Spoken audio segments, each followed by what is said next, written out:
Доброго вечора, ми з України. Мене звати Рауль. Ви дивитесь проект Україна в вогні. Но сьогодні у нас немножко другой формат.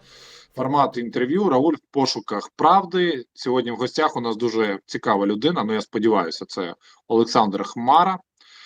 Сразу обращаю ваше внимание, что интервью будет на украинском языке, но тем, кто смотрит нас в Грузии, в Азербайджане, в странах Балтии и вообще во всем мире, рано впадать в отчаяние, мы, я думаю, сделаем качественные титры, и вы сможете это интервью просмотреть. Тепер ми починаємо наше інтерв'ю. Олександр Хмара – це голова навчального центру Хмара, і він займається тактичною підготовкою військових та цивільних. Перше моє запитання, Олександре, що це означає тактична підготовка? Ви готуєте генералів? Що це Дякую за запрошення. Доброго вечора. Генералів готує служба. А ми готуємо людей до того, щоб бути причиною, не слідством. Це в першу чергу. Взагалі треба зрозуміти, що таке навчальний центр Хмара і чому взагалі Хмара. Руку на серце, це не я придумав. Це придумав один з інструкторів. Це я з 10-го разу сам запомнив. Хоробрість, мужність, активність, рішучість, актуальність. Оце такий концепт був напрацьований з самого початку, коли ми чим почали займатися. Олександре, вибачте, а тоді як розшифровується Гордон? Наприклад, як ти думаєш, він теж не просто прізвище Гордона, там гордість, там що, як це може бути? Гордість, да. Ви знаєте, може, з вашого дозволу роздягнуся. Я на предмет цього не думав, як розшифровується, але якщо у нас подивитися уважно, то у нас Хмара через крапки, я бачу, я бачу. Через крапки написано все. Ось, тому в принципі, це така концепція була придумана. Так все-таки у нас в країні все називається зараз тактичним. Це тактичний холодильник, тактична пральна машинка, тактичне все. Тактичне – це таке, як помните приставка? Айфон, телефон. Тактика – це взагалі треба розуміти, що таке тактика. Поясню. Наприклад, на предметі тактичної медицини. Всі знають слово такмед, тактична медицина. Треба зрозуміти, що таке тактична медицина. Це медицини 10%, 90% тактики. Тактика, як ви будете діяти. Що ви будете починати? Це система. Ви маєте рацію, що слово тактика, воно використовується скрізь. Люди думають, що якщо тактично, це дуже якось так хайпово. Ні. Тактика – це просто, це швидко, це ефективно. Оце тактика. Це треба зрозуміти, що люба тактична дія, вона має бути простою, зручною, легко використовуватися і має мати підвищену ефективність. Тому деякі тактичні речі, от, наприклад, як ми для прикладу говорили на предмет медицини, вони навчаються не базово, наприклад, зупинка кровотечі, це базова річ, а вони навчаються в комплексі з. І якщо ми говоримо про тактичного медика, як одиницю, юніта окремого, то це не людина-медик, який, як ми привикли айболіта бачити з чимось в руках. Це людина повністю, яка володіє тим чи іншим напрямком роботи, наприклад, штурмовик. Але в нього ще є така пункт, що він має досвід і навичку в, наприклад, зупинці крові. Тому що це найважливіше, коли ми попали в халепу, то перше це дійсно надати медичну допомогу у вигляді турникету, жгут накрутити. Це дуже... А в вашій тактичній підготовці що найважливіше? Я не можу виділити найголовніше, тому що це від задачі, залежить від задачі. Якщо ми говоримо на базі нашої роботи з силовим блоком, який займається штурмом тактичним, тобто це тактика малої групи, то там дуже важливо правильний початок тактичних дій, потім правильний зв'язок, комунікація і, звичайно, забезпечення. Якщо ми говоримо в тактичних діях динамічного штурму, то звичайно там важливо, щоб була підтримка важкої техніки, тобто це небо, тобто повітря, це артилерія теж сама, і це Ви важка. готуєте українських військових? З початку повномасштабного вторгнення нашими силами було 5000 бійців силового блоку підготовлено. Ви готували штурмовиків чи ще якісь були напрямки? Власне, я тільки працюю з тим, в чому розбираюся трохи. Це в тактиці малої групи, бій на малій, на надмалій дистанції, тобто урбан, робота в місті. Це називають ще в народі за кордоном CQB. Ось. Тепер наш центр має напрямки і медицини, має напрямки РХБЯ, тобто СІБРН, це хімічна радіаційна безпека, це демайнінг, розмінування. У нас є сертифіковані інструктори, це психологічна військова медіація, психологічна допомога. Це робота це на предмет нашого центру, не мене, центру. Це робота, курс самовиживання. Тобто, знаєте, раніше скаут, бойскаут називали. Виживальщики, так, виживальщики. Виживальщики, так. Це такі напрямки в нашому центрі. Добре, ви підготували 5000 штурмовиків або 5000 Силовиків, так. військовиків, які підвищили свою кваліфікацію. Чи є у вас бігдата, скільки з них на цей момент живі, і, в принципі, який життєвий цикл штурмової групи?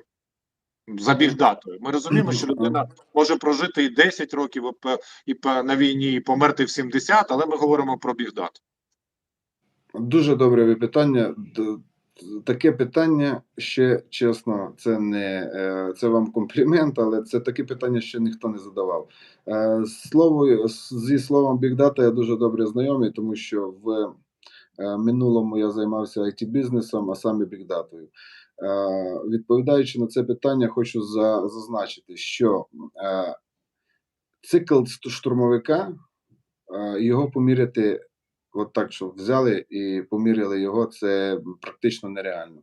Чому? Тому що якщо ми говоримо навіть про штурмову групу, яка заходить максимально в тил ворога чи штурмує позиції, то тут багато у нас питань виникає. Якщо ми готуємо групу, наприклад, взвод, це 30 людей, ми підготували, і вони потім потрапляють в роту.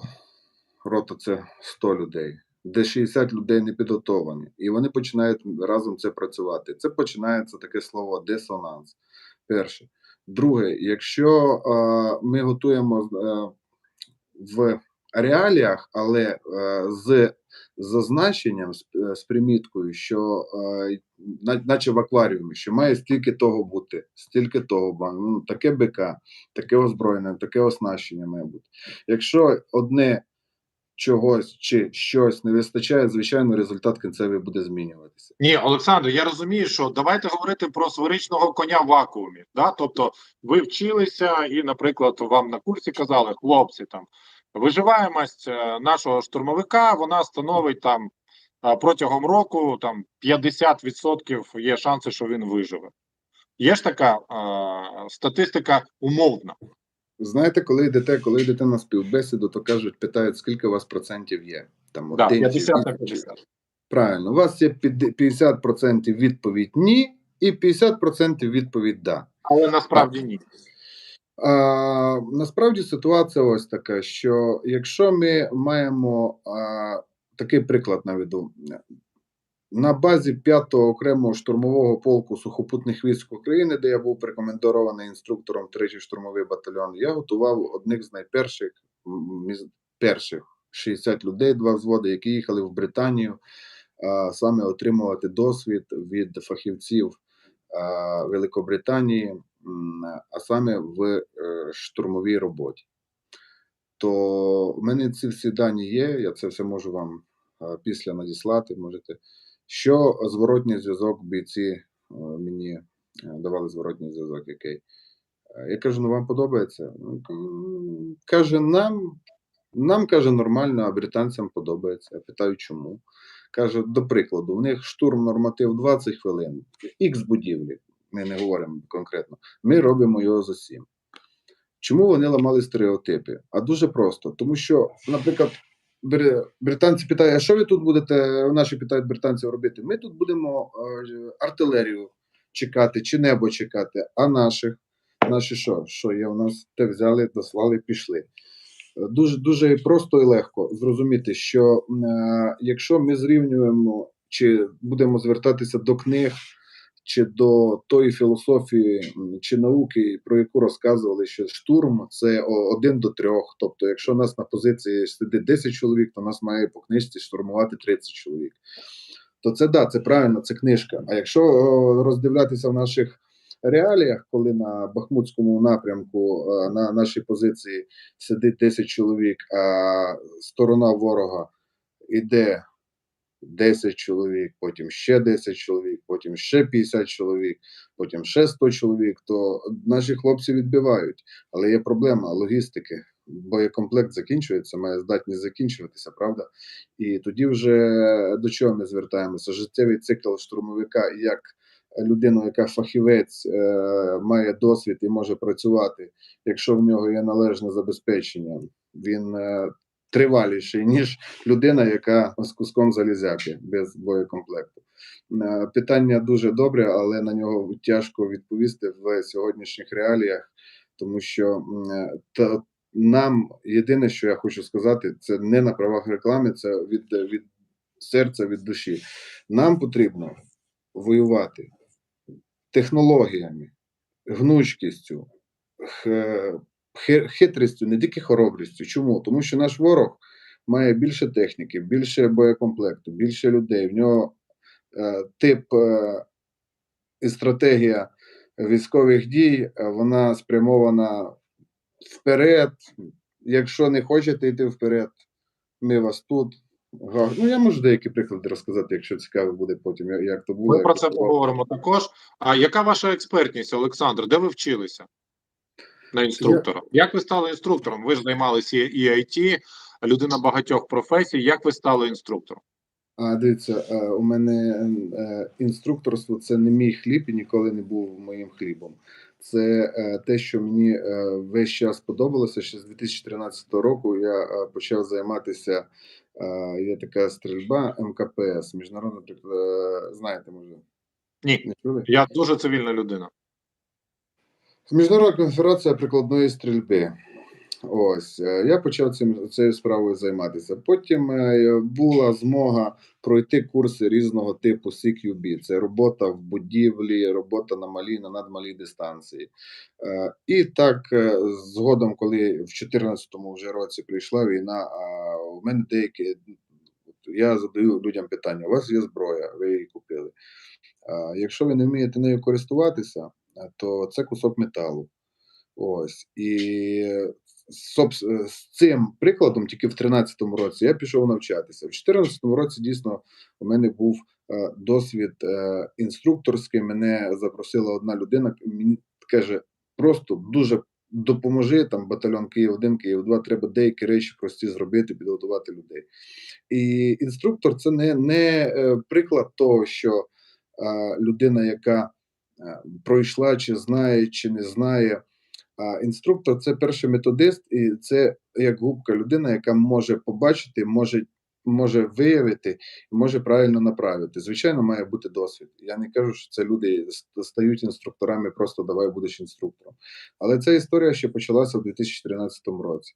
Звичайно, були рефреш-тренінги, проходилися і за кордоном, і в Україні, але той комплект знань, який в мене був до повномасштабного вторгнення, і той, який є сьогодні, який я набув протягом цього року, це небо і земля. Чому? Тому що за 80 років останніх у нас такої війни не було. По-перше, коли була Велика Вітчизняна війна, то і технології... Нас зараз приб'ють. Олександре, Друга світова. Велика Вітчизняна була у росіян. Блін. Да? Це нормально, да. Запікай, Я теж народився в Радянському Союзі. Я не знаю, я не знаю, ви народили. Я точно народився в я Радянському Союзі. народився, Я вчив Велику Вітчизняну і довго потім примушував себе казати Друга світова. Да. запікайте це, будь ласка. Чому? Тому що я народився в Союзі, і я вагався, я думаю, сказати Друга світова війна. Все нормально. А до речі, я не вважаю, що це є великою помилкою, тому що для нас, для тієї країни, в якій ми народилися, це була велика вітчизняна. Ми взагалі особливо про Другу світову нічого не знали, і в Радянському Союзі не дуже любили розповідати, що весь світ і велика коаліція нам допомагала перемагати в тій війні. Добре, ми розуміємо, я продовжу, закінчу, будь ласка, з вашого дозволу.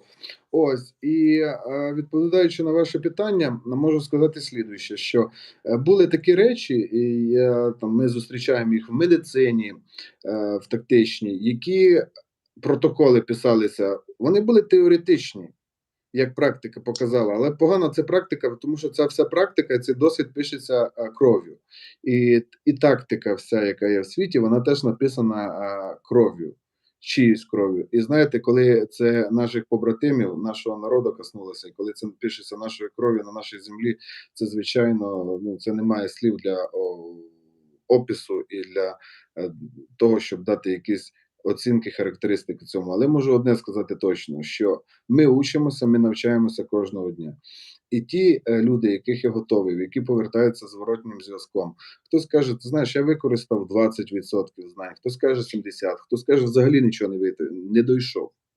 Не дійшов просто. Дуже важливо під ту роботу, яку ми готуємо, щоб люди ще і потрапили на ту лінію, де можна таке зробити. Розумієте, наприклад, якщо йде контрнаступ, і потім є поняття таке забезпечення проходу, забезпечення заходу, і такі поняття чистка, дочистка, зачистка, оці всі приставки. Це дуже важливо розуміти, що ту роботу, до неї треба ще підготуватися, підійти. Ми не готуємо, ми не навчаємо людей, як сидіти в полях, в окопах. То, безусловно, важка робота. Але ми не можемо на себе брати відповідальність ту, в чому ми не розбираємося. Олександре, до речі, у нас, знаєш, дуже часто люблять казати, ми почали зачистку таку, і всі, знаєш, трусять гривами, немов всі знають, що таке зачистка. Що таке зачистка? Яка саме? Якщо є військова зачистка, є тактична зачистка. Люди путають одну річ, в тактичних діях те ж саме. Я хочу пояснити для всіх людей на простій дуже мові. Що є силовий блок, наприклад, якщо ми говоримо в рамках спецназу, тобто силовики, ЦСА, Альфа, ось, наприклад, чи військовослужбовці, то тактичні дії і одних, і других абсолютно різні. Пояснюю. Який спецназ, X-спецназ, отримав команду, що в якомусь X-банку заручники за пограбування в цивільний час. То що вони роблять? Їх 3 двійки, 12, наприклад, 3 четвірки, 12 людей, їх рухаються. І рухаються в напрямку 12 годин до банку. Рухаються. У них потенційна і конкретна загроза тільки всередині, 7 чоловік, осіб, які загарбників, є всередині. У них немає загрози ззаді, немає загрози повітря, немає загрози збоку, зліва, розумієте, про що я кажу? У них конкретно в одній точці загроза. Коли військовослужбовець має якісь дії, я говорю зараз про зачистку, то я маю дивитися не 360, а 720. Скрізь. І так, і так. Це я говорю про зоровий контакт. Саме головне в нашій справі і взагалі в справі військовослужбовця на сьогоднішній момент – це комунікація. Це засіб зв'язку, комунікація. Якщо цього немає, діяти практично нереально, дуже важко, і ми бачимо, це впливає на результативність нашу. Дуже важко. Пояснюю, що таке зачистка. Зачистки бувають різні. Є зачистка штурмова, є чистка. Тобто, коли я, наприклад, перше, важка зайшла в місто, техніка. Важка техніка йде на 12 годин, рухається в центр міста.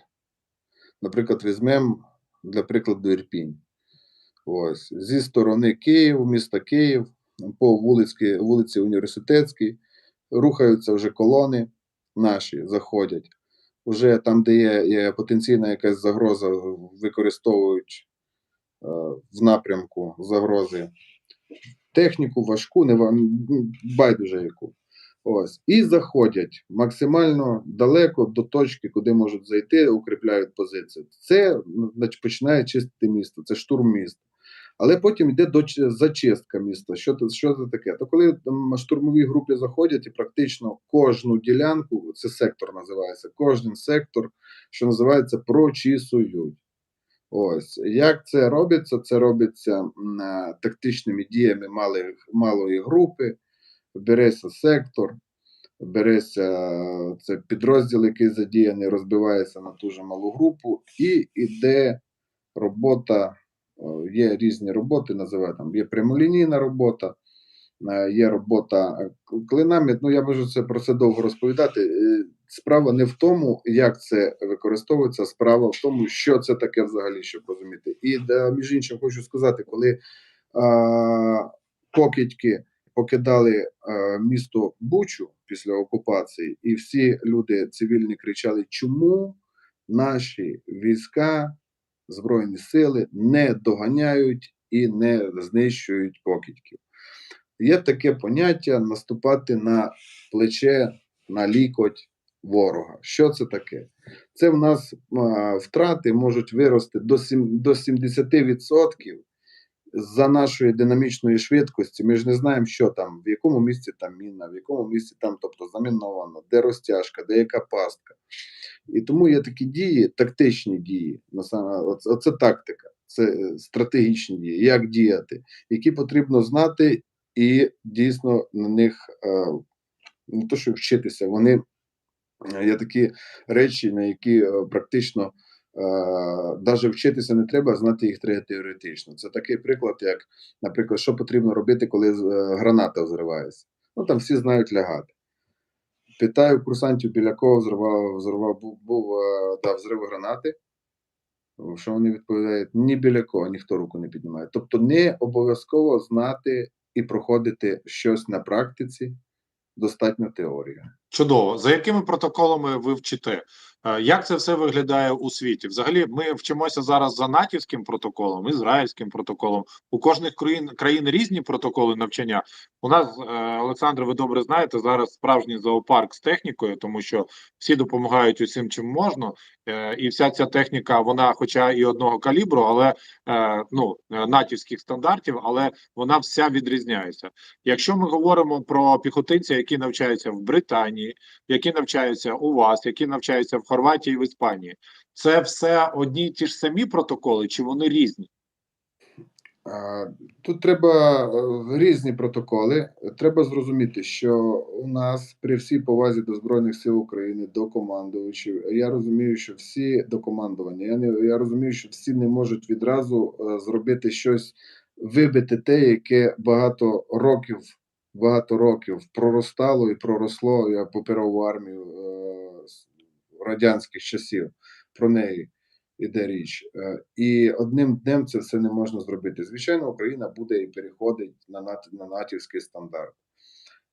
Але для цього потрібен час. Якщо б у нас, наприклад, була така динаміка і таке бажання, і такі можливості до війни, то, звичайно, це було нам набагато легше. Але так як у нас є бойові дії і лінія фронту кожен день, є дуже запекла боротьба, то нам це важче, тому що треба постійно нових бійців набирати, постійно формувати нові підрозділи і відходити від операційних дій, яким вже вони бородаті, вже оця паперова армія, прийди, розпишися за мило, що ти отримав 100 грам мила, що ви там 300 грам порошку на відділення отримали, прийди 4 журнали різні, треба поставити підпис. Звичайно, воно важко. Але щодо навчання, те ж саме, у нас, по-перше, немає кваліфікації, розумієте, про що я кажу. Тобто, якщо людина отримала сертифіката, міжнародного сертифіката, наприклад, по стрілецькій підготовці, то він в Германії має силу і законність, в Британії теж, ось, а в Україні ні. Класу такого немає. Якщо, для прикладу, візьмемо Британію, то журнал кваліфікації Британії порядка 6 тисяч різних. Навіть швейцар, який відкриває двері, і той має отримати сертифікат. До прикладу, водій Glovo доставки в Германії, в Німеччині, має отримати 4 сертифікати. То я вже не кажу про військовослужбовців, про силовий блок, а тим паче про інструкторів. Взагалі, мене важко назвати інструктором, тому що інструктор – це та людина, яка виконує інструкцію. Стій так, іди туди. Ми, так як до нашого менталітету, більше як вчитель. Щось схоже. Але мені ще треба бути і психологом, мені ще потрібно бути і медіацією, звичайно, займатися. І мені ще потрібно, звичайно, бути як та губка, яка все втягує і віддає. Тому що кожен боєць, який до нас сьогодні приходить, має великий бойовий дух, який каже: я хочу стріляти. Чому? Тому що в нас одна система цінностей, якісь люди прийшли непонятні до нас і хочуть захопити наші будівлі, нашу територію, наших жінок, наших людей. Звичайно, ми це не дамо їм зробити. То тут треба розуміти, що всі мають велике бажання, але є бажання в голові і в серці. Воно ще має бути в розумінні. Тобто, перше, що ми приходимо робити, це надати розуміння. Можу для прикладу маленький, швиденький приклад розказати. Що таке стрільба? Стрільба – це вже слідство, правда? Це вже слідство. Це коли вже ви... Що треба зробити? Побачити. Щоб побачити, що треба зробити. Підійти, а потім тільки обробити спуск гачка. Тому деякі речі, які потрібно вне системи, вне протоколу надати бійцям.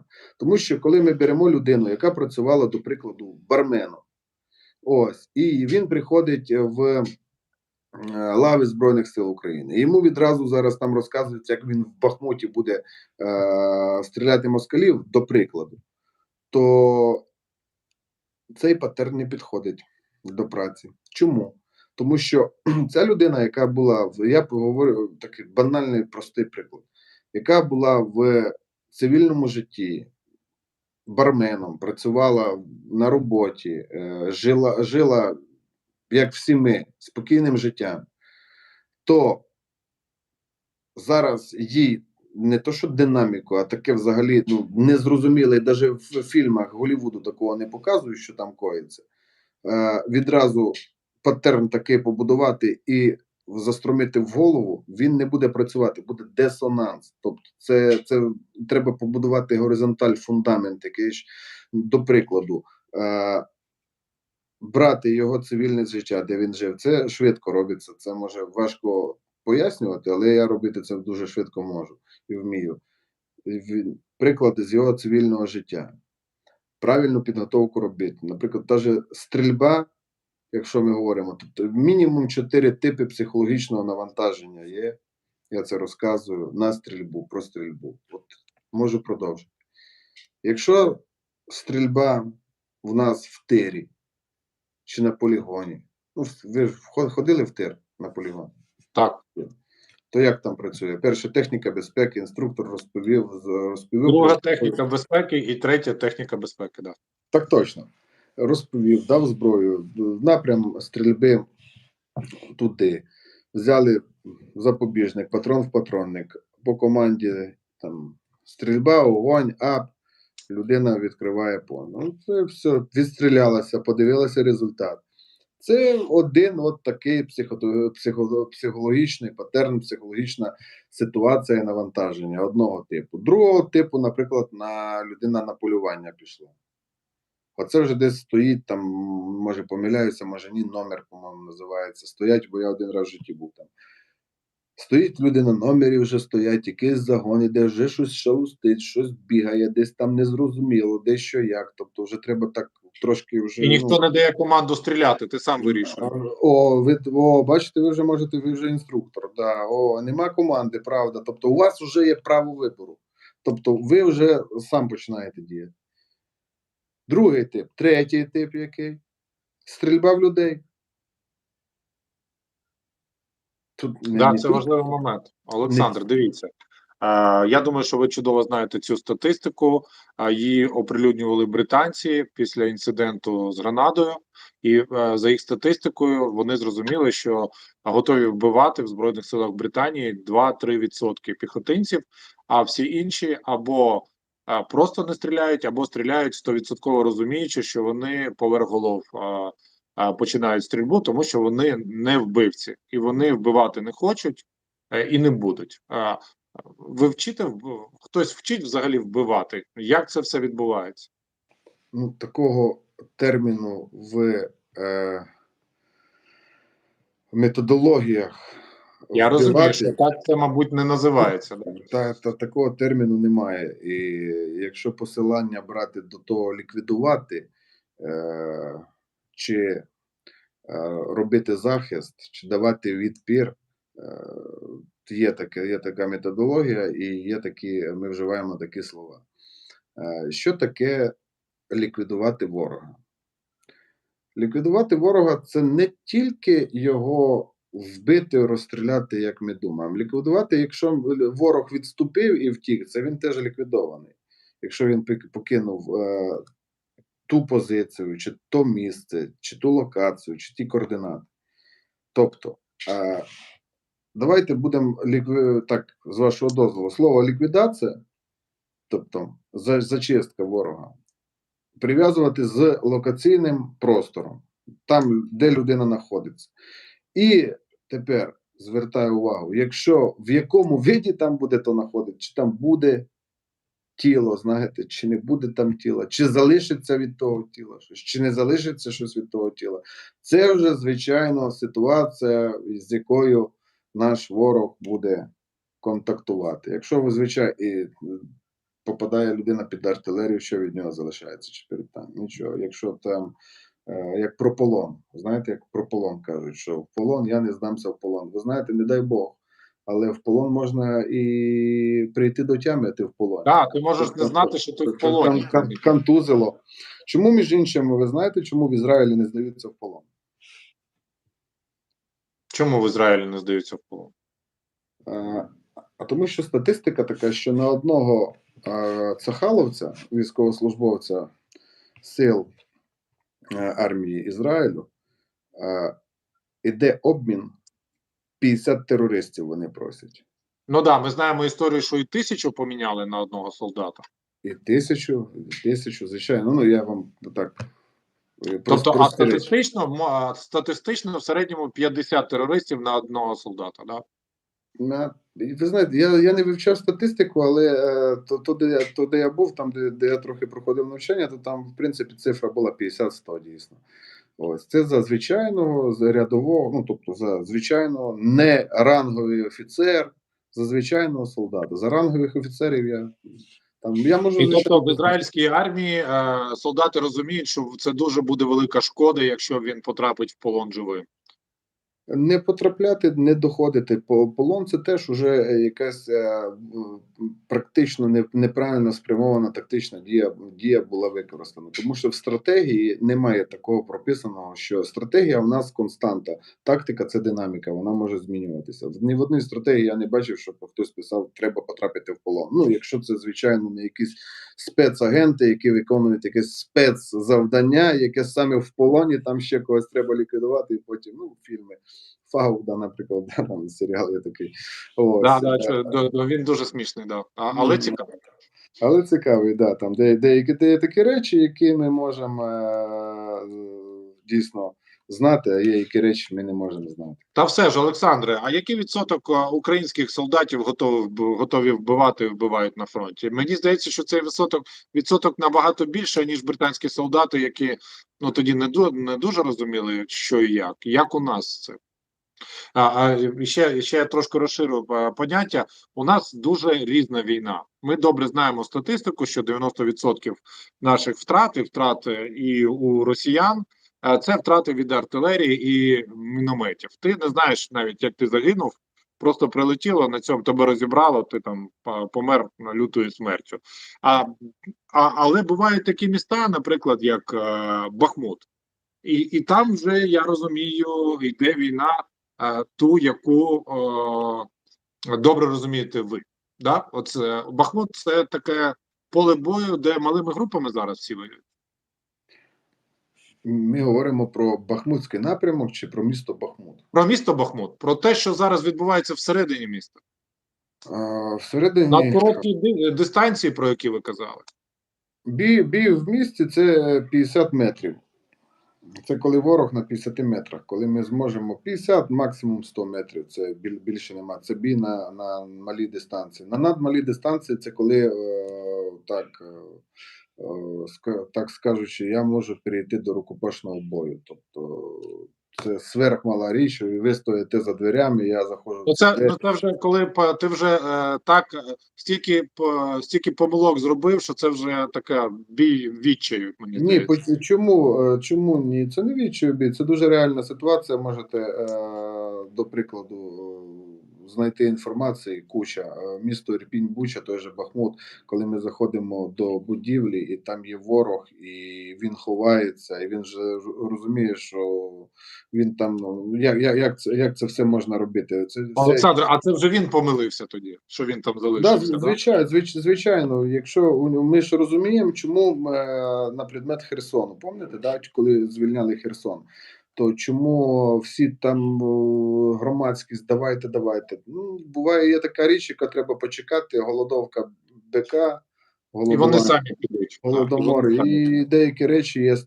Війна це гнучкість, це хитрість, тобто, і це як ми можемо діяти так, щоб наші втрати не виростали, а ворога втрати, звичайно, я повторюся, нам тільки технології, тільки гнучкістю можна, іначе немає інших шляхів.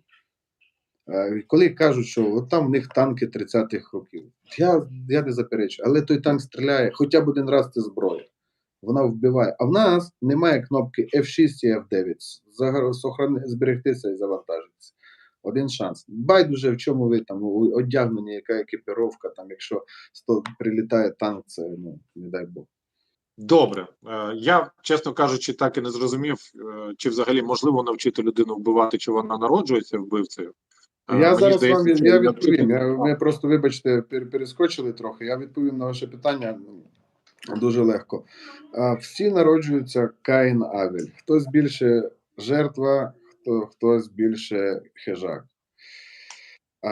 Тут треба розуміти таке, що то, що британців питають, це суха, чи німців, чи байдуже, це якась суха статистика в якихось кадрових військових.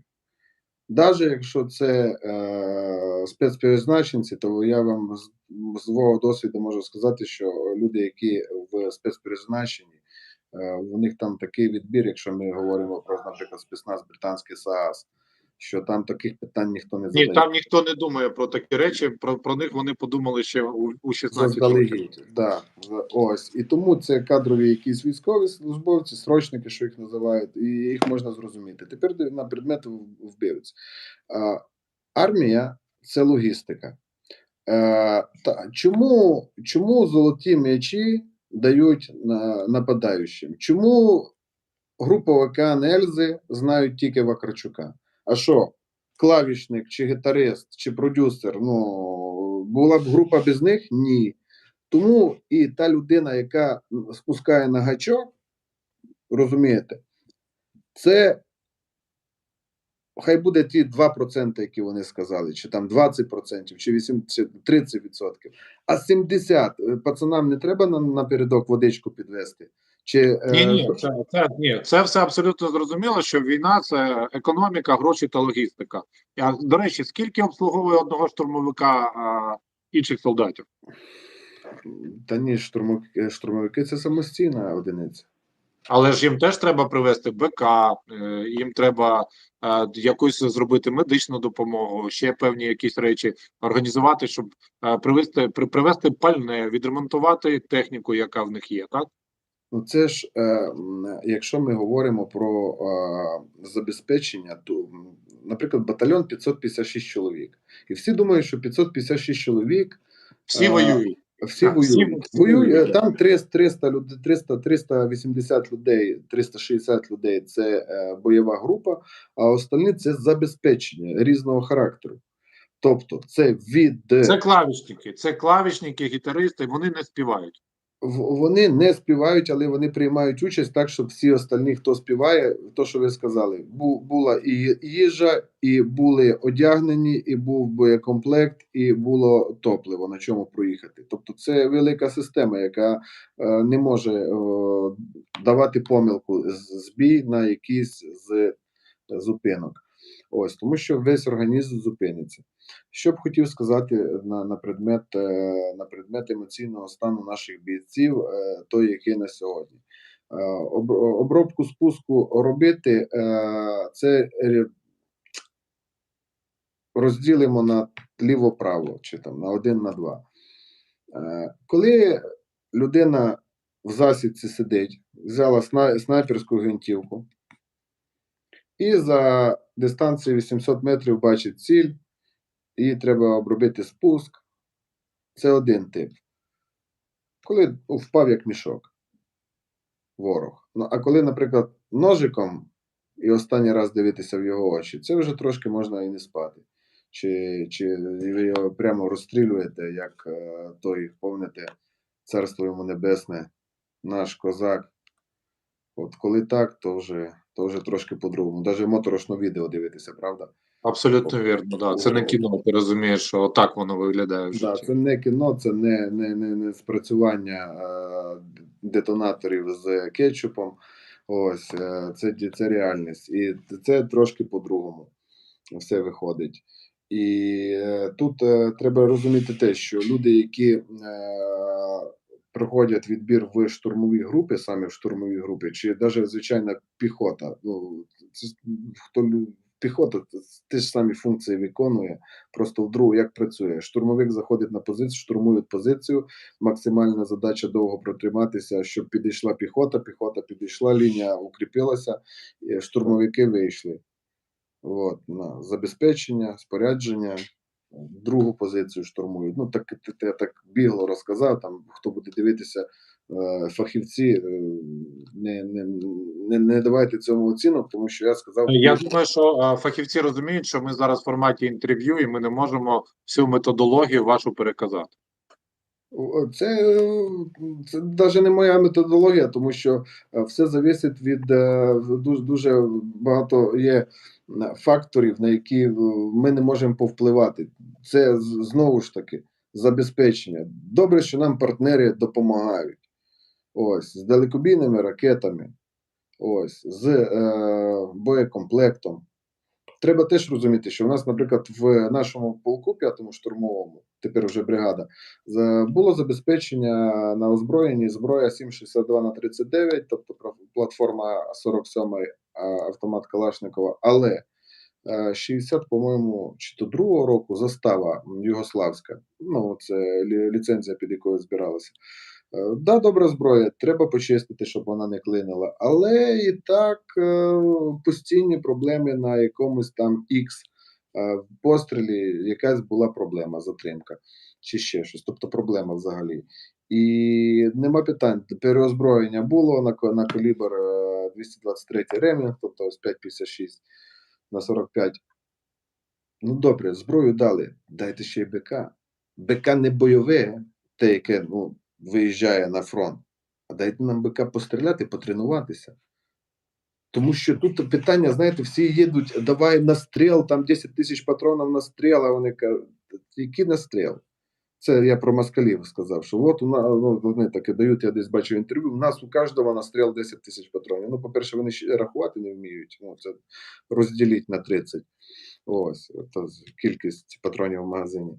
Ось, і це перше. Друге, що нам не потрібно 10 тисяч відстрілювати, нам 1000 не потрібно відстрілювати для того, щоб розуміти і стріляти в напрямку стрільби, для того, щоб правильно навчитися опрацьовувати спуск, тому що це саме головне. Якщо ми на відстані 20 метрів у нас, наприклад, від хрестика, там, від десятки до попадання нашого там 7 сантиметрів, то на відстані вже буде 100 метрів, ці вже 7 сантиметрів будуть збільшуватися в геометричній прогресії. То треба розуміти, що має в нас бути не тільки бойове БК, а й БК для тренування, забезпечення. В тилу, зверніть увагу, забезпечення в тилу. Зрозумів. Добре, Олександре, скажіть мені, в світі є дуже багато ЧВК, і одне ЧВК ми дуже добре знаємо, це ЧВК «Вагнер», але це не найкраще в світі ЧВК, ми добре це розуміємо. Це, мабуть, найбільше швидке ЧВК, якщо говорити про те, як воно закінчується. Мені здається, що там досвід навіть не встигають передавати, їх просто вистрілюють там, як з магазину, на цьому все закінчується. Чи ви перетиналися з представниками західних це ЧВК, це російської приватних військових компаній, і чому вони не беруть участь у війні в Україні? Це якось обмежено у нас законодавством, у нас немає грошей, чи просто ці приватні армії не є ефективними? Давайте по порядку. ЧВК «Вагнер» – це ім'я якесь, в якому в тому імені, в неймінгу, є декілька розподілів. Там є люди, які воюють 300 років вже, як кажуть, з досвідом. А під їх неймінгом того, що ми там професійні, почали залучати різний біомусор. Ось, і цей біомусор, дійсно, він ніякий, але в них немає вибору. То, що говорили з військовополоненими, то було так. Приходить 7 людей, відмовилися йти на лінію заходу. Ми не підемо. Тільки там, я не знаю, хто там, я не пам'ятаю деталі, там командир якийсь каже, застріли одного із них. Вот. І там гуп, все, остальні пішли. Тобто, коли вони йдуть, то в них є, я про Вагнер, то в них є ще можливість чи в полон до нас потрапити, чи може Є ймовірність вижити. є ймовірність. А так, чим там це Вагнер. Вони воювати дехто вміє, не треба недооцінювати ворога. На предмет приватного військового консалтингу. В Україні нема юридичного поля до залучення приватних військових компаній з заходу. Тобто немає інструментарія. І немає у нас інструментарія для створення наших приватно-військових компаній. Я думаю, це дуже велика тема, і ця тема, вона створюється і буде дуже великим аспектом для ринку праці. Треба розуміти деякі речі. Ви знаєте, яка найбільша приватна військова компанія в світі? Ну, я думаю, якась американська. Ви її знаєте. І кожен глядач її знає. Давайте, Олександр, вам слово. Боїнг. Найбільше. Це не приватна військова, мабуть, компанія. Це приватна військова, це приватна, вони працюють під ліцензією, гідою приватно-військової компанії. Це саме Боїнг. Звичайно, Black Waters ми можемо говорити, там, де налічує якісь там. Black Waters, да, там є піхота, принаймні. В Боїнга теж є піхота. Те є піхота, тобто звичайно. Є війська Газпрому, є війська Боїнгу, тобто є війська, звичайно. Ось, то треба розуміти, про що я кажу, що ліцензія і регуляція – це дуже велика тематика, яку люди у нас сприймають, що таке приватна військова компанія, це якісь, як той казав, тітушки повнити будуть бігати. Ні. Це у нас був неприємний досвід, який на полі світовому Україна себе забруднила на предмет наших фахівців, які судова охорона, які судна, тобто да, корабльова охорона. Там були, не хочу в ефірі це говорити, ось це моя відкрита інформація в інтернеті. Ось, у нас були випадки, але раніше ще там, скажімо так, з початку 2000-х, наш українець за кордоном оцінювався почти як легіонер, $7,000. Платили нашому фахівцю Нашому на ринку фахівцю на ринку, на ринку так, праці так, за кордоном. так точно. Я цю тему не так добре знаю саме з аналітичної точки зору, але те, що наших фахівців біля, я, по-моєму, мені Леонід казав, біля, не пам'ятаю скільки, то в тисячах зміряються, сидять в тюрмах, тому що їхали в Польщу на клубніку, а потім була пропозиція від рекрутів, знаєте, да? Була пропозиція поїхати в якусь державу східну і там виконувати деякі місії, і там вони попали в полон, і немає інструменту навіть повернення їх в полону, тому що немає такої суб'єкта у нас, як людина, яка виконує якусь дію, а саме за кордоном. Ну, тобто він там просто 100% найманець і ніяких законів, все проти нього. Чорний найманець. Тобто чорний найманець, ну як нелегал, найманець нелегал. Тобто всі порушені, всі нормативні,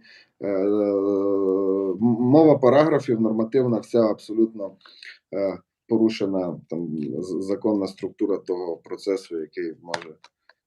Blackwater підсилив би Україну? Це, звичайно, питання теоретичне, тому що є політична площина.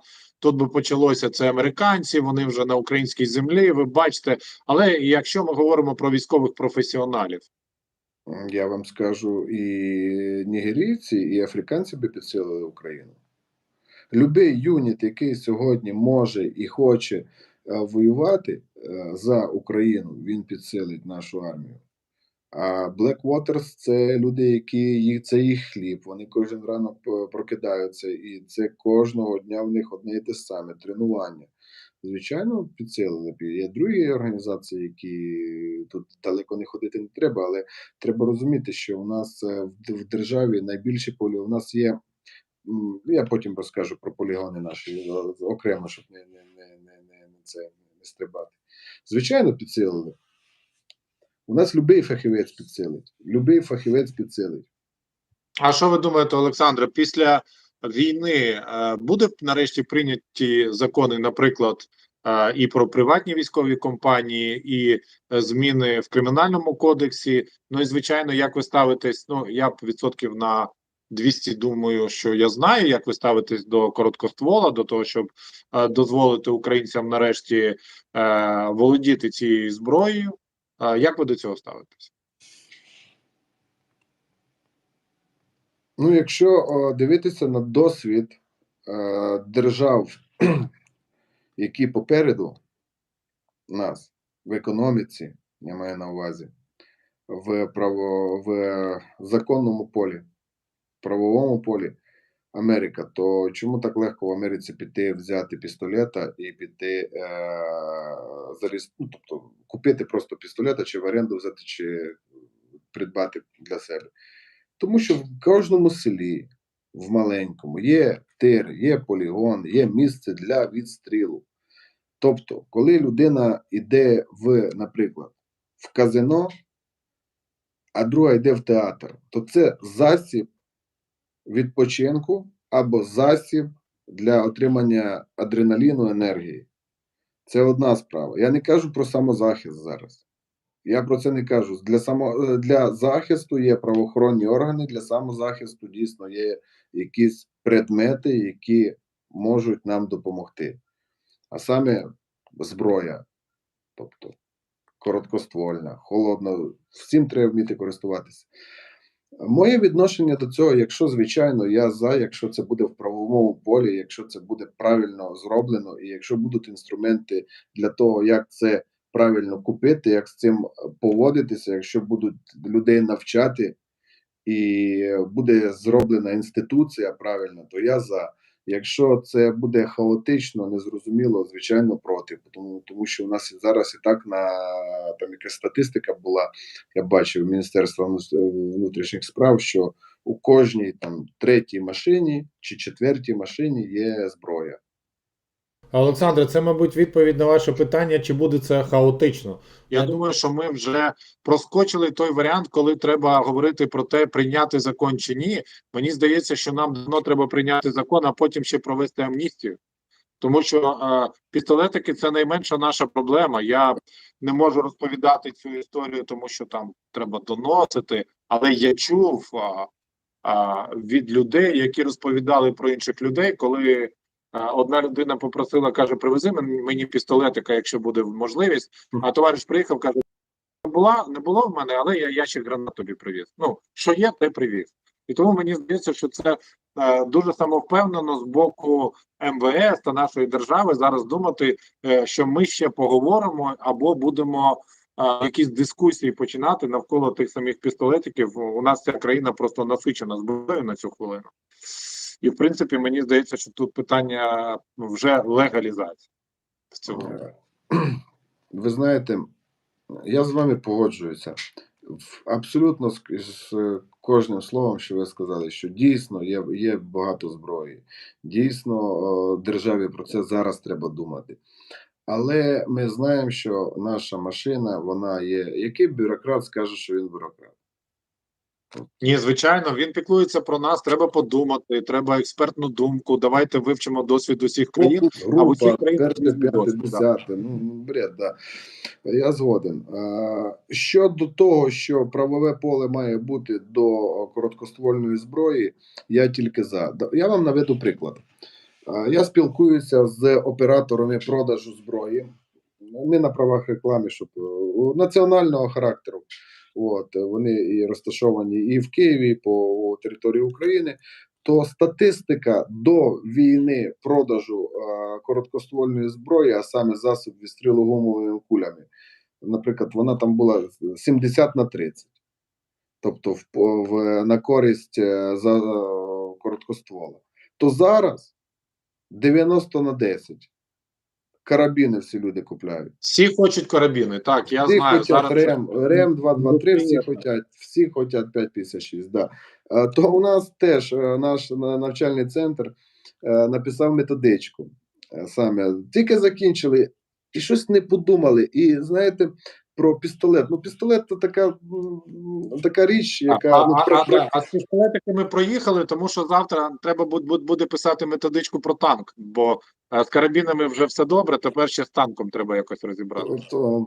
Звичайно, так. Між іншим, треба взяти на озброєння ваш такий добрий, мені здається, рекомендацію добру на предмет танка, але тут хочу зауважити, що то, що в нас є на озброєнні в Україні, то там треба бібліотеку відкривати. У нас, слава Богу, зараз в невеликій кількості, але є дуже багато. І наші хлопці дійсно навчаються і користуються перекладачами, і знають, що таке гайд. І я ж зворотній зв'язок постійно маю з бійцями. І хочу дати рекомендацію бійцям, які після нашої перемоги захотять десь їхати за кордон, то перше, що вам потрібно буде вчити, це не англійська, а це, наприклад, якась рекомендація французька чи іспанська, тому що багато дуже за легіона і багато роботи в тих державах, в колоніях, туди, куди їдуть. Тобто, якщо ти хочеш бути професійним військовим, який бачить свою кар'єру в приватних якихось військових компаніях, то краще вивчати французьку мову? Да. Так точно. І це саме тому, що є легендарний французький легіон. Ну і багато роботи на тих ділянках, де були колишні колонії. Колонії Франції. Так. На тих ділянках багато роботи. На тих ділянках багато роботи, і думаю, англійська сьогодні вже це не для тобто якийсь не ноу-хау. Вау, ти на англійській говориш. Ну окей, англійська, окей, а яка ще? От, такі рекомендації. То щодо не перше, що треба робити, знаєте, концепцію, як буде механізм працювати приватного військового консалтингу в Україні, а як буде працювати повна система, тобто документообіг, паперообіг, навчальні центри, потім, звичайно, бар'єр язиковий. Я така, на венгерській знаю це сказати. Огань нелеве туц омі ембервоть. Скільки знаєш мов, стільки раз ти людина. Да? Ну, це прям на венгерську перевели сковороду зараз. Ось. І тут мені, знаєте, мені для того, щоб Україна була квітучою і пахнула, здається, треба починати з себе постійно. Я розумію, Олександре, але все-таки приватне військо у нас буде після нашої перемоги, а ми переконані, що та перемога, вона це не 10 років все буде відбуватися. Після нашої перемоги у нас буде потужна військова машина. У нас, в принципі, буде велика, може не надпотужна, але дуже велика військова машина, тому що формуються нові бригади, нові корпуса і так далі. Чи потрібні нам приватні військові компанії на території України? Чи знову буде історія про те, що, ну ви знаєте, ми тут пістолетики не можемо дозволити їм, а тут будуть якісь хлопці в кількості 30 тисяч, і вони всі приватні і озброєні. Ваше питання супер. І воно має відповідь. Людина, яка працювала на шиномонтажі і поїхала воювати, і слава Богу, повернулася. Ви думаєте, вона знову піде на шиномонтаж працювати? Велике питання. Якщо ця людина ще до того ж адреналіновий наркоман, і вона отримувала справжні бойові гроші, ні, вона не піде. Вона не піде, правда? А ми бачили в лавах Збройних сил України люди, які записувалися до ТРО. Ну, хтось, звичайно, не було ні часу, ні бажання провіряти, що це таке, що це підпорядкування Збройним силам. І хтось отримував, наприклад, 7 тисяч гривень зарплати, а тут платять набагато більше. Ось, то люди часто так і думають, що приватний військовий консалтинг, там, так я тут заробляю за, наприклад, охороняючи когось, ну, маючи досвід, там, що називається в лічки, працюю за $1000, а тут можна буде за 5 працювати, наприклад, до прикладу. То це таке досить, з одної сторони, хибне рішення. Чому? Тому що вимоги мають бути, вимоги наші, вони мають відповідати вимогам того ринку чи світового рівня. Тобто, якщо ми щось зробимо, це не значить, що ми ще будемо, ми там будемо всі, в нас воно є. Ми можемо зробити, а ми будемо нікому не потрібні. Ну, да. Михайло Михайлович Подоляк, дуже розумно, я йому задавав це питання, я його питав на предмет того, а як ви думаєте, от що з нашими воїнами? Мені видається, що наші воїни на даному етапі найкращі в світі. Найбільший досвід, сучасний досвід, не з книжок, не з теорій, дух, незламність, те, що ми бачимо зараз. Добре, так, чудово. Далі. Що далі? Далі. Це все відбувається на нашій землі, на нашій території. У нас є під це все мотивація, і ми розуміємо, що дійсно є забезпечення, і підтримують, і гроші платять, і допомагають сім'ям. Але цих людей, а їх дуже багато, про них треба піклуватися вже зараз. Потрібно не тільки їм, як кажуть, психологічну допомогу їм надавати. Я, по-перше, кажу, що психологічну допомогу треба надавати не тільки їм, а їх сім'ям, їх колективу, всім. Тобто це має бути, розумієте, це в нас якась неправильна парадигма сформована. От, наприклад, в Штатах у кожної людини є там, як в Німеччині 5 років жив, у кожної людини є бухгалтер, що є оператор. Тобто нормально психолог. То й у нас якось, мабуть, треба дивитися не так, а збоку, ширше трошки. Почати з простого. Потім має людина бути прикладом. От ми з вами сиділи 7 людей в окопі. 7 людей. І один з нас, от ви пішли і стали журналістом. і розповідаєте красиво. Ну, я так, до прикладу. Ви це третє лице. Розповідаєте, то ви маєте бути прикладом до тих 6 чоловік. Що дивися, Рауль з нами тут був, з нами тут сидів. То зараз пішов, такий як ми, одного рівня, пішов і робить, і показує, і проявляє себе. А ми що? Їм треба теж, кожній людині треба дати місце під сонцем. І це не приватний військовий консалтинг, це дуже складна річ. Оце найскладніше, що для них може бути. Найпростіше, саме просте, це щоб держава попіклувалася про цих всіх людей на рівні нашої системи. Тому що приватний військовий консалтинг – це інтеграція кудись. Це вимоги, це норми, це сертифікація, це юридичний дуже аспект має бути глибинний, а не так, що люди поїхали працювати в судову охорону, охороняти суд десь на напрям Самолійської. Біля Сомалі десь? Да, от туди і був, і вони ж, ви знаєте, що у капітана постійно є по протоколу, у них є для викуп, откуп, там, в кейсі X грошей. Якщо захват, то вони відразу вони знають, що тим треба піратам.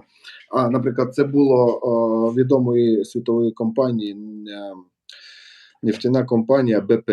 Знаєте, про що говорю. От, у наших British Petroleum, так точно. От, то наші хлопці поїхали, отримали сертифікати в нас десь в Україні, поїхали в Одесу, мали ходити по Чорному морю, але людина з'явилася, яка запропонувала більш вигідніші умови. Ці умови були контрактні. Ну, звичайно, у них є сертифікати, у них є досвід. Ось, і пішли вони в напрям Сомалійський, ось туди вони пішли, і там був захват. І виходить, яка реальна ситуація була, одного friendly fire робить і підстрілює.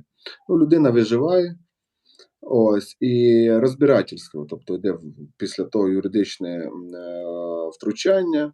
Як оказалося, сертифікати були українські, ну, розумієте. Трошки підроблені. Трошки сертифікати, Трошки з Одеси, наприклад. Ну, то не з Одеси було, з другого місця, але я не буду казати звідки.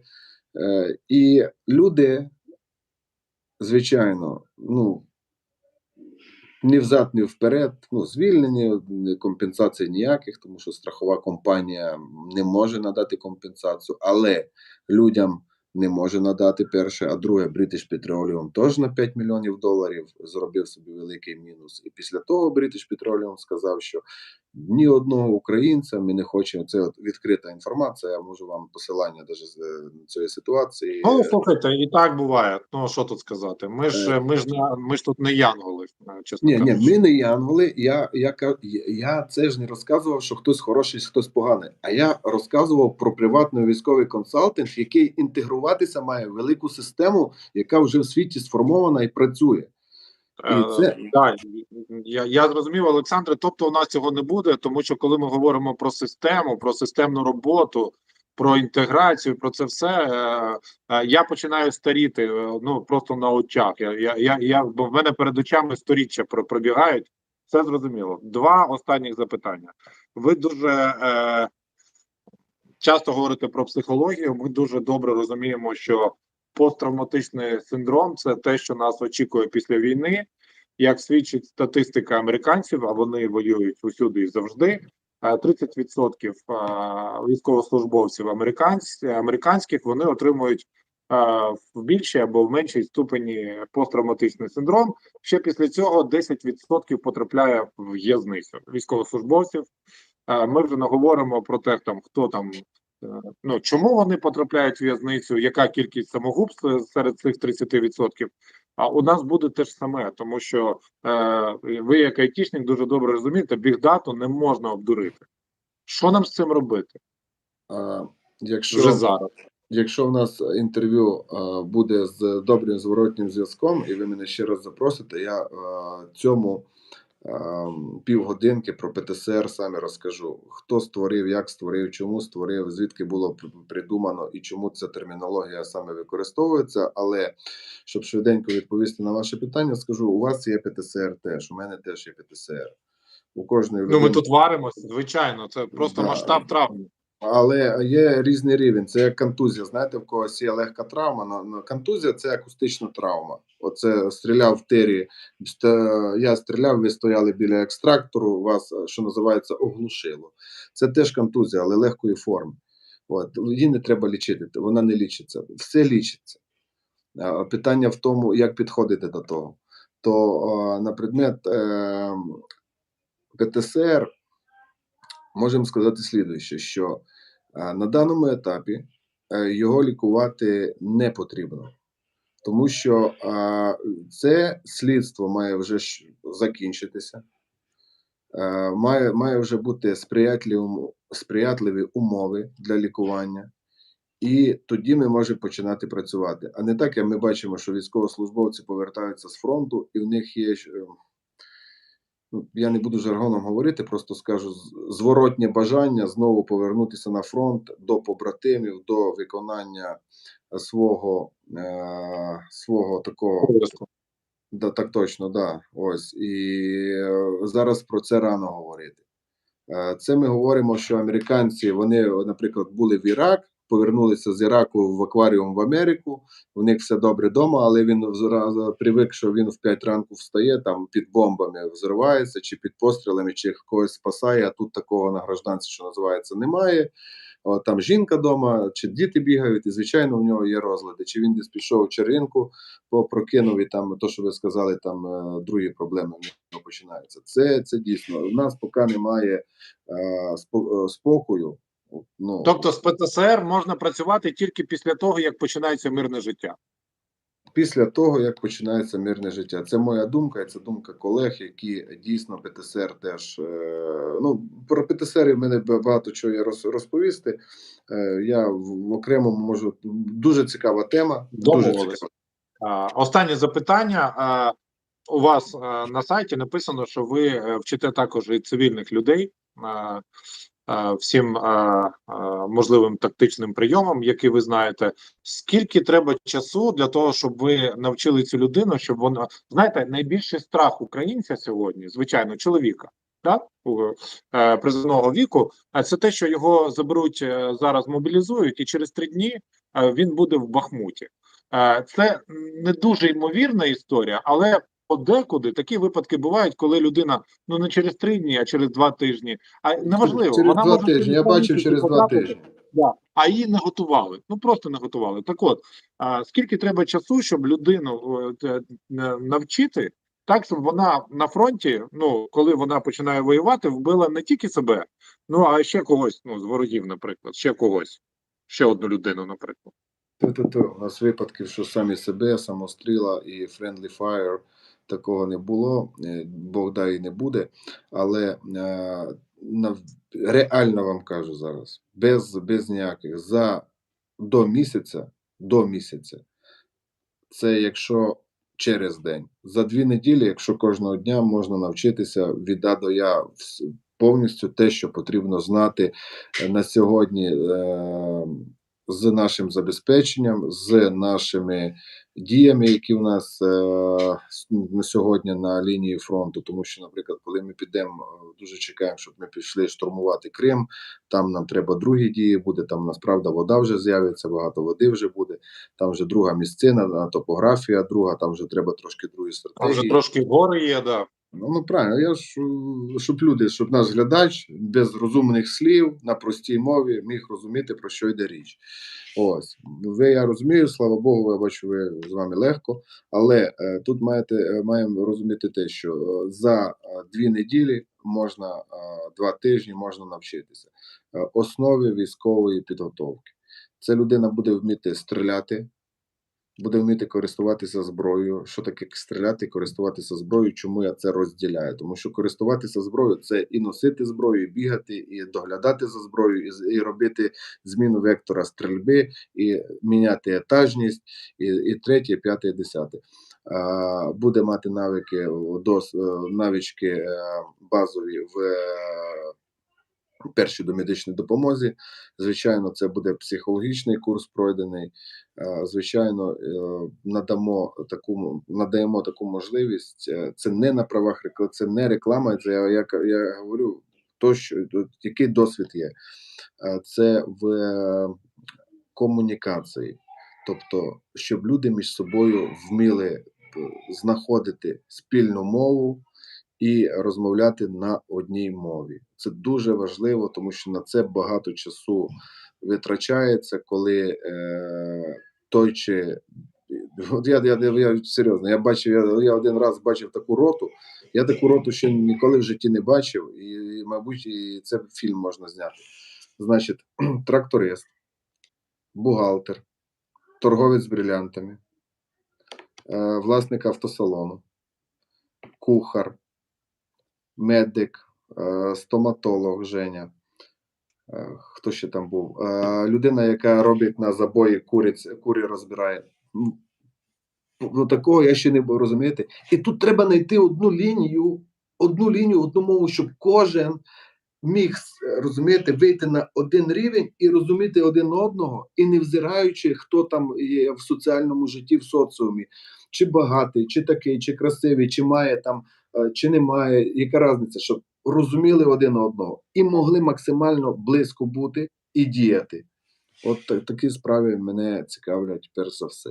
А тоді, вже коли є фундамент, розумієте, на фундаменті збудувати можна щось, коли є горизонталь. На вертикалі, на стіні побудувати нереально. Звичайно, ієрархія має бути вертикальна, але система цінностей горизонтальна. Моя думка.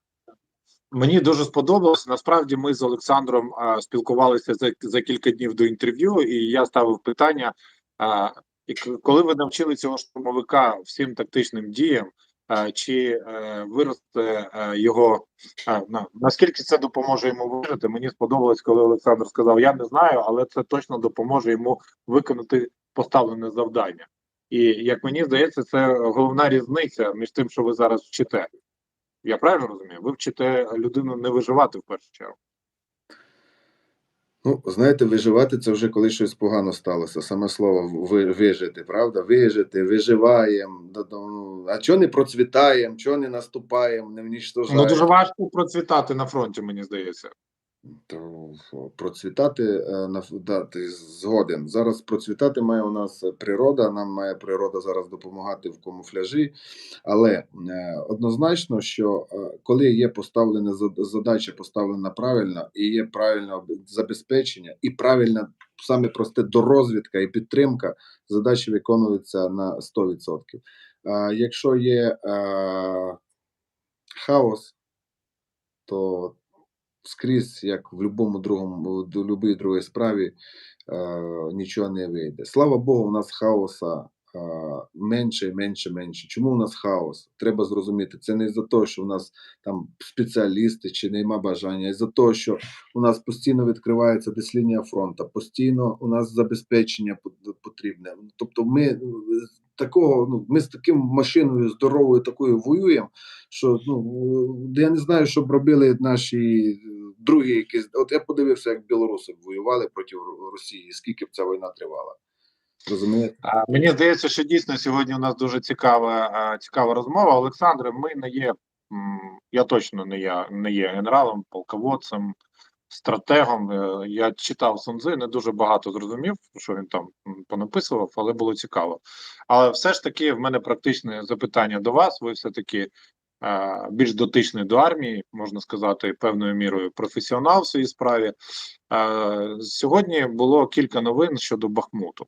Перша новина, вона була від британців про те, що на сьогодні, завдяки тому, що в Бахмуті така м'ясорубка, там загинуло і було поранено близько 50 тисяч росіян, і вони втратили 200 танків. І, в принципі, британці вважають, що якби там клепка була в голові, то це той самий контингент, який би міг почати наступ в будь-якому іншому місті, і, наприклад, знов почати наступати на Київ. Можливо, це небагато, недостатньо людей, щоб атакувати Київ, але коли ми дивимося, як вони бездарно гинуть під Бахмутом, то виникають дійсно питання до розумових здібностей, і я зараз поясню, в чому моє питання. Далі у нас з'явилася також статистика, що сьогодні співвідношення 1 до 5 і 1 до 7. Я читаю багато зойків на Фейсбуці, що не зовсім так, що у нас теж багато людей гинуть.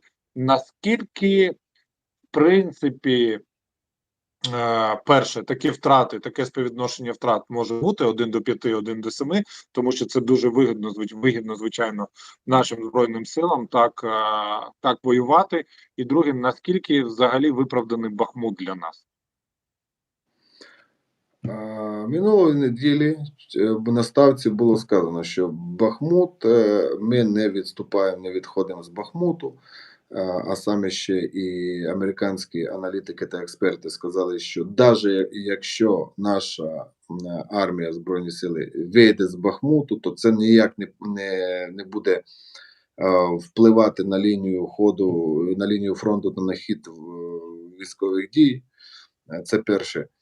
Друге, що Бахмут якась така річ, яка для них уже триває 9 місяців. Ну, так жорстоко для них триває 9 місяців. І у них теж питання в біомусора виникають, що як, вроді, наче Бахмут невелике місто, а ми не можемо нічого взяти, то яка це армія Другого світу, ну, тобто їх машина пропаганди працює, але люди теж деякі задають питання. Ось, і співвідношення втрат, це важко рахувати, але можна сказати так, що якщо у нас книжка пише 1 до 3, це штурмові дії, але це книжка пише, книжка ж пише, що у вас там є 8 гранат у кожного, там 300 патронів, словно. І ви навчені, і у вас є зброя, і у вас є група, і у вас є те, що ви мене якось питали в приватній розмові, а як можна вашу роботу оцінити, якщо при яких умовах? Тобто при умовах, що хлопці добре працюють, але медика в них немає, ми ж не навчаємо условно медика в групі, але в них має бути прикомендований медик штатний. Якщо нема, то одна ситуація, якщо є, то друга ситуація, якщо патрони є, то третя ситуація, якщо нема, ну, це таке кросфорд. То на предмет скільки, чи то 7, чи то 5, чи то 9 до 1, чи то 3 до 1, ситуація і поле бою показує в різних місцях. Якщо контрнаступ, то, звичайно, у нас втрати більше. Якщо це треба для елементарно розуміти.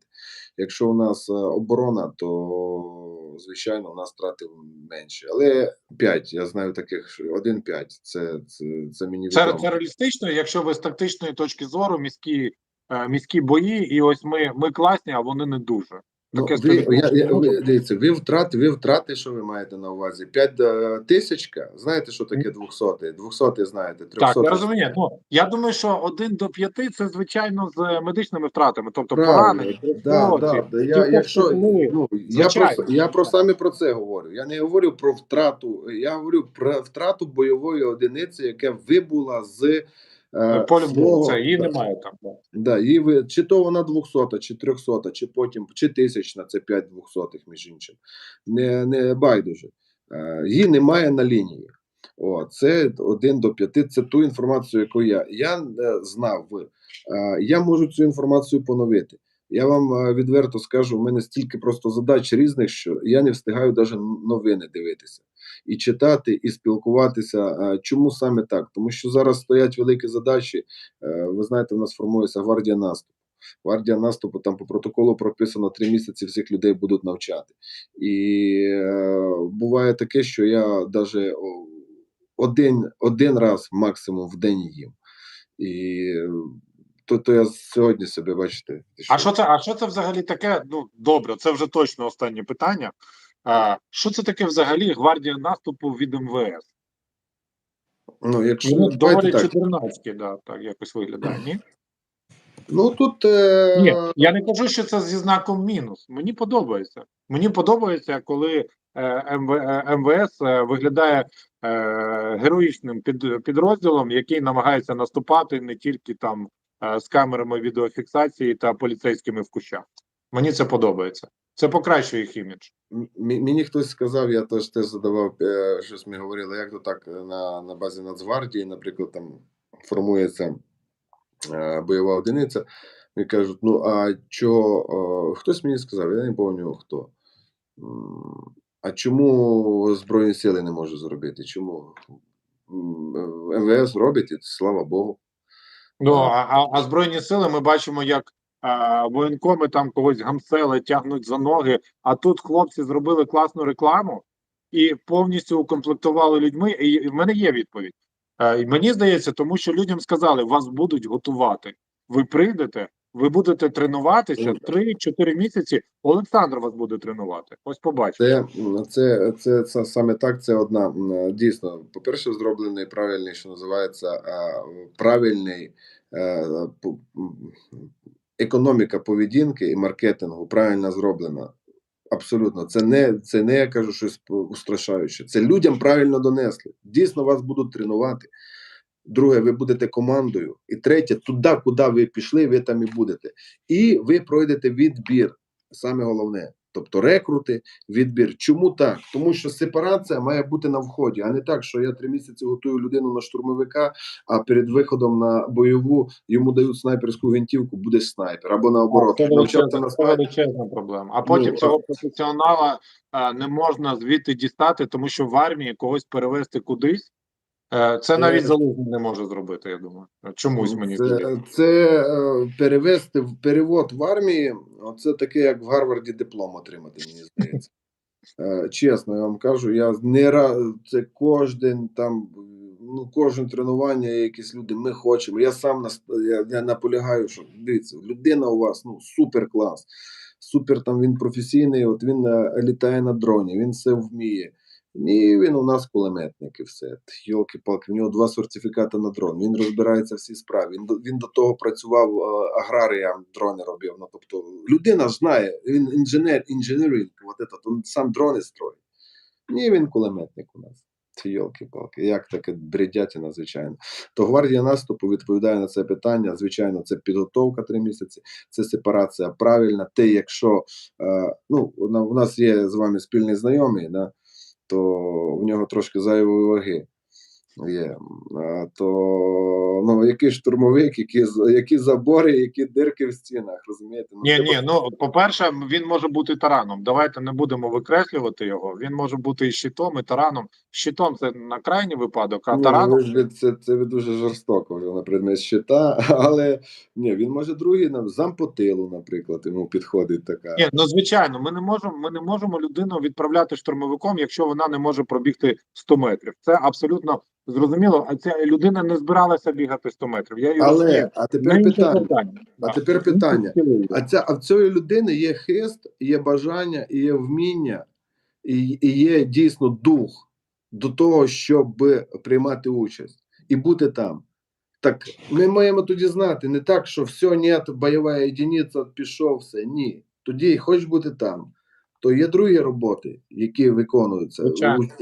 Якщо в нього геніальні організаторські здібності, наприклад. Нехай організує. Тут це все одна система. Я вам статистику, я бачу, ви любите трошки цифри, то це така недобра статистика. Раніше у нас як так теж і книжка, і статистика суха, що на одного бійця, який на передку, працювало в тилу 7 людей. То зараз статистика на одного 12 працює. Це не за те, що в нас Збройні сили так збільшилися, а це за те, що великий відток людей з України поїхав насамперед. І тут треба, я б хотів громадян закликати для того, що, шановні українці, треба і додому повертатися, економіку піднімати. І я розумію, що кажуть там з підприємств, це взагалі мені не зрозуміло, хотів би звернутися до людей, які може ЛПР чи ЛВР лице, які впливають на рішення, що людей, які працюють в економіці, в великому секторі економіки, наприклад, там знайомі розповідали, у них був агроном, його забрали, і технолог, його забрали до лав Збройних сил України, підприємство зупинилося. А Треба він, скоріш за все, десь з калашматом лежить в окопі і все, нічого не відбувається там. Нічого не відбувається, саме так і є, як ви сказали, один в один ви наші думки можете читати. У Так нас книга дуже лежить в багато окопі. таких, на жаль, агрономів, які і професіоналів, які зараз можуть лежати в окопах. У мене товариш зараз, ну, йому поталанило, тому що він знає інших гарних товаришей, і зараз він допомагає нашим силам спеціальних операцій дуже сильно, тому що він там потужний професіонал в одній сфері. Але він пішов в ТРО, а потім 2 місяці просто лежав в окопі. Я кажу: слухай, Костя, а от як ти воював? Каже: ну я тобі зараз розповім. Кожного ранку прилетав гвинтокрил, обстрілював нашу позицію і летів назад. Десь в обід, потім стріляли міномети. Я кажу: а далі? Каже: а далі все, оце я пролежав там. Користі великої не приніс тоді він на війні. У нас така супротив такий був у Збройних силах, що ну в ТРО дійсно йшли всі люди, і йшли за тобто це побратимський дух був. Але були деякі люди в ТРО, які була людина там. Неважно, мужчина, хлопчина. Я розумію, що тільки на війні він міг отримати автомат і взагалі попасти в Збройні Сили України. Ні, я про другий аспект кажу. Була людина, вона і були бійці, наприклад, бійці, які там вже і ветерани АТО, і афганці були. Це реальний приклад, з реальної історії я вам розказую. То їх слухали. Тобто вони розказували, як вести себе, вони навчали людей, вони показували, що таке джевелін, тому що мене теж навчали, зенлавом це було. Показували це, їх слухав. Але вони звичайні люди, у них нема звань, вони там, може, хтось сержант. І тут прийшли до лав Збройних сил.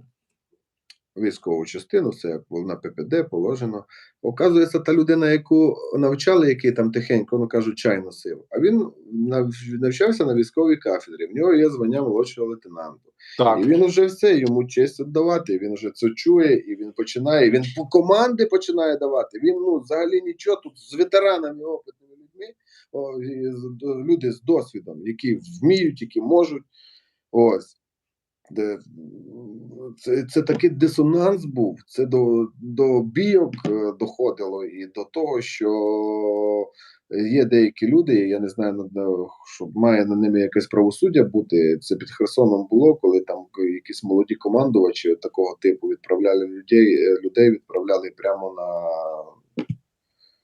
на знищення.